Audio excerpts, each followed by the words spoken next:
Nailigtas ang isang batang babaeng minaltrato umano ng kanyang nanay-nanayan sa Rojas Capiz. Ang biktima ikinadena pa umano ng suspect. Yan at iba pang mainit na balitang probinsya hatid ni Jam Sasante. Nadatnan ng pulisya sa isang bahay sa Rojas City sa Capiz ang batang babaeng pasapasa na nga ang katawan, nakakadena pa ang kanang paa sa kawayang upuan. Nadiskubre ng mga pulis ang kanyang sitwasyon dahil na rin sa sumbong ng isang kapitbahay. Inaresto ang nanay-nanayang umaming ayaw makasama ang biktima. Ampon daw kasi ito ng kanyang ka-live-in. Inihahanda na ang reklamong child abuse laban sa suspect. Ang biktima nasa kustodiya na ng DSWD. Ang tatlo namang anak ng suspect pinaaalagaan muna sa ibang kaanak. Nagka-aksidente sa construction ng isang gusali sa Rojas, Isabela. Dumikit kasi sa main power line na may 13,000 boltahe ng kuryente ang scaffolding na ito na nooy tinatayuan ng 3 trabahador.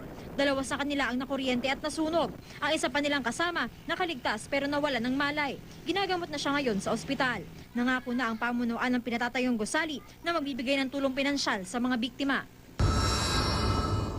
Bahagyamang malakas ang agos ng tubig sa Cagayan de Oro River, patuloy pa rin ang retrieval operation sa isang babaeng nawala sa gitna ng pag-river rafting nitong Biyernes. Mabato ang lugar kaya todo ingat din ng mga rescuer. Ayon sa mga kasama ng biktima, tumaob ang kanilang raft at natangay sila ng malakas na agos. Nakaahon ng 3 magbabarkada at kanilang tour guide, pero ang biktima nawala na.